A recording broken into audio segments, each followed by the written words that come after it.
कर उसे ढूंढने लगे। इसी बीच माँ की नींद कुछ अजीब आवाजों से खुल गई। उसने तुरंत सेबास्टियन को जगा दिया और जब उसने भी दीवारों के अंदर से आती हुई वो अजीबोगरीब आवाजें सुनी तो वो भी घबरा गया। अचानक ऐसा लगा जैसे दीवार के अंदर कुछ हिल रहा हो। सेबास्टियन ने तुरंत एक बैट उठा लिया, लेकिन कुछ करने से पहले ही उसके माँ बाप वहाँ पहुँच गए। फिर लिसा ने दीवार में बना हुआ एक छोटा दरवाजा खोला, लेकिन उसके सामने से कोई चीज तेजी से भाग गई और वो डर गई। वो दीवार के अंदर घुसी और उसने देखा कि केटी कुछ बॉक्सेस के पीछे छुपी हुई थी, लेकिन जैसे ही केटी ने उसकी आवाज सुनी वो भाग निकली। फिर एक डरावनी चेस शुरू हो गई। इधर चार्ली दूसरी तरफ से आवाजों का पीछा करते हुए उनके साथ साथ दौड़ने लगा। तभी दीवार पर एक बिच्छू रेंगता हुआ नजर आया। केटी ने तुरंत हाथ बढ़ाकर उसे पकड़ लिया और सबके सामने उसे खाना शुरू कर दिया। शोर सुनकर माँ और सेबास्टियन भी वहाँ पहुँच गए। वो बिल्कुल ऐन वक्त पर केटी के कमरे में आए और देखा कि केटी दीवार के अंदर से बाहर निकल रही थी, जबकि उसके माँ बाप उसे संभालने की कोशिश कर रहे थे। लिसा ने हिम्मत करके केटी के मुंह के अंदर हाथ डाला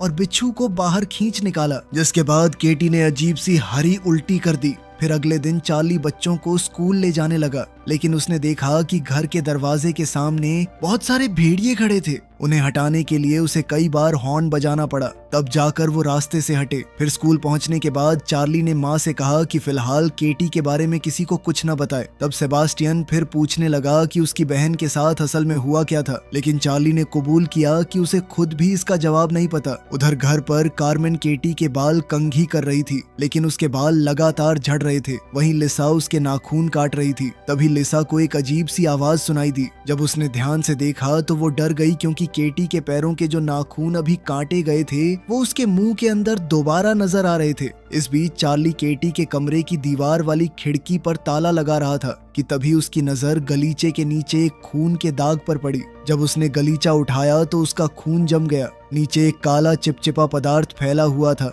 जो लकड़ी को धीरे धीरे खराब कर रहा था। उधर लिसा जब केटी का आखिरी नाखून काटने लगी तो वो इतना सख्त था कि उसे ज्यादा जोर लगाना पड़ा। इस वजह से नाखून के साथ उसकी काफी सारी चमड़ी भी उखड़ गई। अचानक चार्ली को कार्मेन की चीख सुनाई दी। वो तुरंत बाथरूम की तरफ भागा और देखा कि दोनों औरतें जमीन पर गिरी हुई थी, लेकिन केटी वहां नहीं थी। तभी एक आवाज सुनकर उसने देखा कि केटी सीढ़ी